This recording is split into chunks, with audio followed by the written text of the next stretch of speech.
aspirasi publik, aspirasi masyarakat itu posisinya selama ini di mana dalam proses pembentukan undang-undang? Apakah memang seperti tadi disampaikan oleh Bang Ferry, dilibatkan dengan intensif atau seperti apa? Karena terkait dengan DOP, DPR mengatakan bahwa mereka melakukan itu sebagai jawaban atas aspirasi yang disampaikan oleh masyarakat Papua. Jadi seperti apa sebenarnya proses itu terjadi selama ini? Silakan, Bang Martin.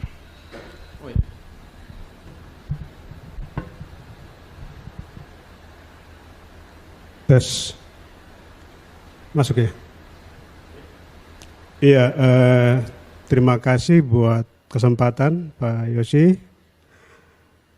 Jadi sebelum saya masuk langsung ke pertanyaan, mungkin saya jelaskan dulu tentang kerangka besar, tentang semangat bagaimana membangun bangsa dan negara. Nah, spiritnya itu kan sebenarnya lebih kepada hak asasi manusia. Itu semangat bagaimana kerangka membangun negara itu kemudian bisa ada. Jadi kalau kita lihat misalnya roh dari semangat pembangunan sebuah negara itu adalah aspek hak asasi manusia, itu kemudian disepakati bahwa misalnya di pasal 1 itu Undang-Undang Dasar ayat yang kedua soal kedaulatan. Jadi kedaulatan itu kemudian ditegaskan itu adanya di rakyat begitu. Jadi pemilik kedaulatan itu rakyat. Atas semangat pemilik kedaulatan itu rakyat kemudian itu juga diturunkan. Rakyat kemudian memberikan kekuasaan penuh kepada 3 elemen besar, yaitu eksekutif, legislatif, dan yudikatif. Nah, mestinya itu setiap kebijakan ataupun aspek produk-produk hukum baru yang hendak didorong itu harus mempertimbangkan aspek kedaulatan rakyat. Nah, ini yang kemudian penting untuk didalami. Bahkan kalau bisa kita lihat ini juga menjadi problematika tersendiri. Apalagi misalnya di Papua itu dikenal dengan penerapan desentralisasi asimetris. Jadi kalau kita bicara tentang penerapan desentralisasi asimetris itu wilayah kekhususan yang diberikan kepada suatu daerah, maka sudah barang tentu itu kemudian aspek kedaulatan yang sebelumnya itu secara makro, itu kemudian diturunkan menjadi kedaulatan yang ada di wilayah di mana desentralisasi asimetris itu kemudian diberlakukan. Nah, itu dulu pandangan kita atau misalnya cara pandang kita. Nah, sekarang misalnya kita masuk ke upaya pemaksaan atau penerapan Undang-Undang Otonomi Khusus di Papua. Jadi kalau dulu misalnya sebelum perubahan di Undang-Undang Nomor 2 Tahun 2021 ini, itu sebelumnya partisipasi rakyat itu justru tidak terlihat. Artinya bahwa rakyat kemudian paksa untuk menolak otonomi khusus, tapi kemudian kekuasaan atau negara tetap ngotot untuk paksa diberlakukan. Walaupun sesungguhnya itu aspek terpenting dalam desentralisasi asimetrik itu yang harus dilihat itu adalah upaya menyelesaikan problematika. Di Undang-Undang 21 sebelum perubahan itu tidak ada sama sekali aspek problematika yang dimasukkan di situ. Nah, cara pandang Jakarta melihat Papua itu hanya bisa diselesaikan dengan uang. Padahal uang itu bukan bagian dari problematika, uang itu hanya sebuah sarana. Nah, cara pandang kekeliruan ini menggambarkan bahwa entah itu kemampuan bagaimana menarasikan intelektualitas dalam pengelolaan birokrasi, tapi juga misalnya mereka yang ada di legislasi atau yang ada di kekuasaan untuk mengkonkretkan itu atau seperti apa. Tapi saya juga sepakat tadi seperti apa yang disampaikan oleh Mas Ferry, bahwa ternyata masalahnya itu di soal pengelolaan negara atau ada di para kekuasaan begitu. Nah, kemudian yang masuk yang ke berikut itu ketika partisipasi rakyat tidak ada, kemudian dipaksakan, problematika juga kemudian tidak dimasukkan dan Papua itu dianggap itu urusan uang. Nah, kemudian pendekatan represif dan segala macam itu justru dilakukan. Bahkan misalnya provinsi itu kan tidak diberikan kewenangan-kewenangan yang sifatnya lebih kepada upaya-upaya proteksi, itu justru mengakibatkan dampak adanya pelanggaran HAM yang begitu tinggi, tapi juga marginalisasi yang begitu tinggi. Nah, kita bisa lihat dari riset yang kemudian dilakukan oleh LIPI. LIPI itu kan mengkategorikan ada 4 masalah besar. Nah, kalau dalam semangat desentralisasi asimetris sendiri, itu kita bisa lihat tentang adanya marginalisasi, pelanggaran HAM yang tinggi, dan segala macam. Mestinya ketika negara atau pemerintah atau misalnya legislatif itu membuat sebuah rancangan undang-undang, itu aspek problematika itu yang mestinya harus dipikirkan dan dirumuskan dalam undang-undang supaya semangat desentralisasi simetris itu adalah semangat untuk menyelesaikan problematika. Ini tidak ada, artinya bahwa ini kekacauan sangat fatal yang justru sudah dilakukan. Nah, kemudian yang berikut itu kita bisa lihat misalnya di soal perubahan ini. Undang-Undang 2 tahun 2001. Kalau kita cermati baik-baik itu pasalnya multitafsir semua. 2 pasal yang konkret itu hanya misalnya di pasal 76 dan 76 sama 68A. Ya, kalau 76 itu bicara tentang pemekaran provinsi. Pemekaran provinsi itu diambil alih langsung oleh pusat. Ini kan sentralistik banget nih. Kemudian yang berikut itu misalnya di pasal 6A, itu dalam rangka pelaksanaan otonomi itu dapat mendirikan satu badan, dan badan itu justru diduduki oleh wakil presiden. Masa wakil presiden yang besar itu diturunkan sampai dengan seakan-akan dia setara dengan gubernur, dan kemudian urusan penyelenggaraan desentralisasi itu terpusat ke dia begitu. Terus peran dari gubernur, DPR, MRP itu apa begitu? Padahal semangat desentralisasi simetris itu adalah pemberian kewenangan sepenuhnya ke provinsi begitu. Nah, argumen yang dikembangkan itu kan misalnya itu dibilang bahwa karena mereka tidak kelola keuangan yang baik. Nah, ini kan bicara tentang pengelolaan keuangan ini kan masuk dalam kategori adanya dugaan misalnya tindak pidana korupsi. Nah, kenapa tidak upaya penegakan hukum yang dilakukan misalnya? Kenapa kita menyembunyikan di narasi-narasi penipuan publik seperti begitu seakan-akan seluruh rakyat Indonesia itu tidak cerdas begitu. Ini kan juga bagian dari upaya-upaya bahkan pembodohan publik yang kemudian dilakukan oleh kekuasaan. Dan saya pikir ini sangat buruk. Kalau saya presiden yang macam begini saya copot semua. Ya, karena merusak tatanan semangat konstitusional kebangsaan kita begitu. Kemudian yang berikut itu, makanya itu kalau undang-undang ini, Undang-Undang 2 tahun 2001, itu bukan undang-undang otonomi khusus, tapi undang-undang sentralistik. Padahal sentralistik itu kan kita sudah tinggalkan dia setelah reformasi. Makanya lahir yang namanya undang-undang desentralisasi. Tapi kok kenapa Jakarta masih justru mendorong sampai dengan sentralistik ini justru masuk di sini begitu. Padahal semangatnya itu desentralisasi asimetris. Ada apa ini? Nah, ini justru saya pinjam kata dari Bang Ferry bahwa ini kejahatan konstitusional sebenarnya. Sentralistik loh. Nah, kalau sudah sentralistik seperti begitu, terus semangat proteksi terhadap orang Papua yang sudah mau punah ini di mana? Nah, yang fatal lagi itu kan misalnya ini ada juga wacana yang memakai nama ini untuk kepentingan NKRI. Pertanyaannya kan sederhana. Merusak tatanan kehidupan orang Papua, memarginalisasi orang Papua, apakah itu kepentingan NKRI? Atau orang Papua itu bukan bagian dari itu begitu? Nah, saya cuma khawatir jangan sampai ini kepentingan pribadi-pribadi orang dalam pengelolaan kekuasaan negara yang justru merusak segala macam tatanan. Dan saya setuju juga tadi disampaikan oleh Mbak tadi itu, Mbak Titi tadi itu bahwa memang problem kita juga itu ada di soal legislasi. Ini rusak sekali. Jadi mestinya legislasi itu mempertimbangkan aspek-aspek yang krusial. Ini justru lebih kepada kepentingan muatan-muatan tertentu. Atau misalnya masuk lagi itu ke soal partisipasi publik. Misalnya di pasal 96 Undang-Undang Pembentukan Perundang-undangan itu kan sudah jelas itu dibilang bahwa salah satu syarat penting itu kan soal partisipasi publik.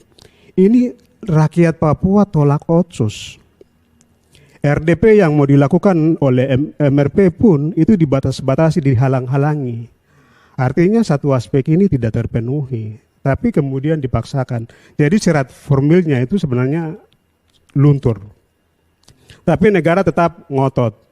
Nah ini juga pertontonan yang sangat buruk begitu, seakan-akan negara itu sudah menentukan semua begitu. Padahal negara hanya melaksanakan kedaulatan rakyat melalui perangkat-perangkat dan tugas-tugas mereka yang secara ini sebenarnya kan sudah jelas sama sekali. Nah yang berikut itu saya pikir sebenarnya itu perubahan Undang-Undang 21 itu ada niat lebih kepada meloloskan pemekaran provinsi. Karena kan dipaksakan hanya mau rubah pasal yang sebenarnya pasal 76 ini. Jadi menstrenya itu sudah ada.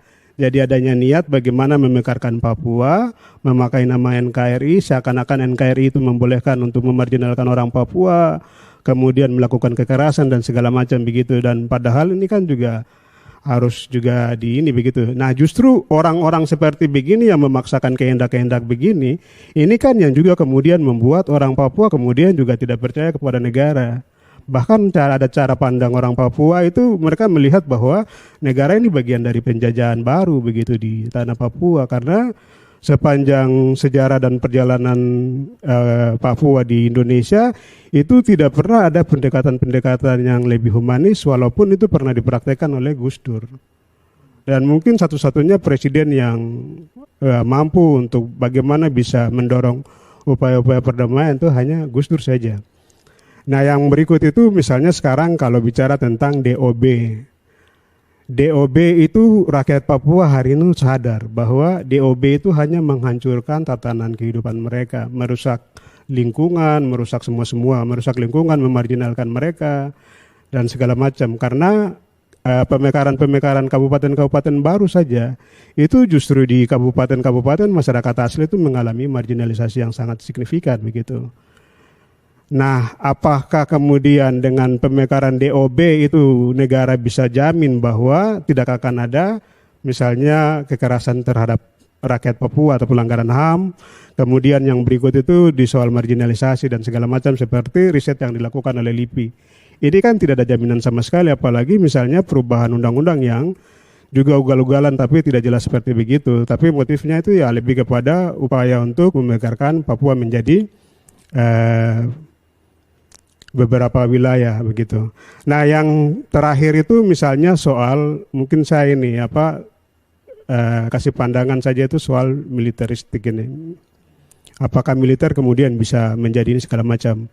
Kalau saya kalau kita bicara dalam ranah regulasi ya, ranah aturan segala macam, ini kan soal kepentingan para pembuat aturan segala macam.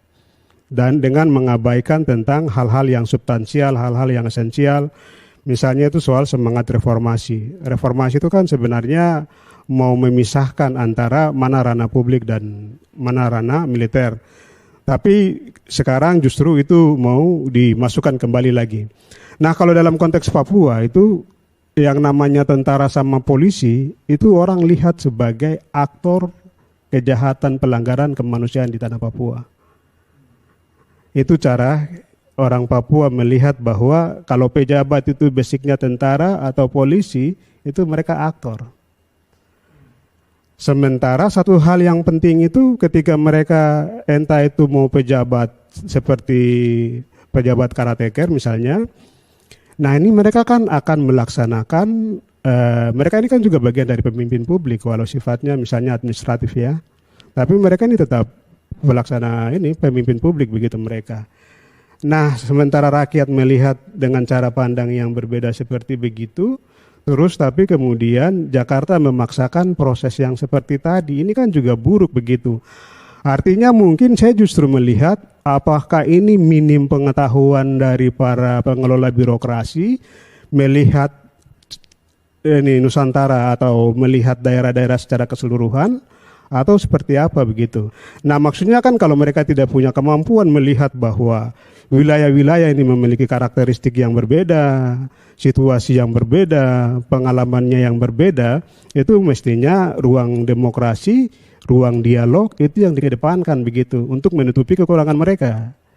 Ini sudah kurang, tidak mengerti, terus paksa-paksa. Kalau itu sih tidak apa-apa, tapi yang lebih buruk lagi itu kalau ada niat buruk di balik itu kan juga sangat fatal. Tapi saya boleh simpulkan bahwa dari semua ini itu kan sebenarnya itu lebih kepada pendekatannya itu pendekatan rasis sebenarnya. Pendekatan rasis, jadi supaya orang Papua itu kehilangan tanah adat mereka, peradaban mereka, kehidupan mereka, terus oknum-oknum memakai nama NKRI, dengan mendorong upaya-upaya begitu supaya mempercepat marginalisasi, meningkatkan pelanggaran HAM dan segala macam. Macam kan contoh kemarin itu ketika misalnya KKB itu dinaikkan menjadi teroris. Padahal kan unsur teroris itu kan ketat. Misalnya kan salah satunya itu memberikan traumatik yang panjang, tapi tidak selesai-selesai kan. Itu kan unsur yang konkret itu. Ini kan mereka berjuang. Itu TPNOPM ini kan mereka hanya berjuang untuk ideologi. Mereka tidak memberikan traumatik yang panjang. Begitu masa itu kemudian bisa dibilang sebagai teroris begitu. Artinya bahwa dengan itu dinaikkan teroris kan kemudian dilakukan represif yang berlebihan begitu. Terjadi pelanggaran HAM yang tinggi segala macam.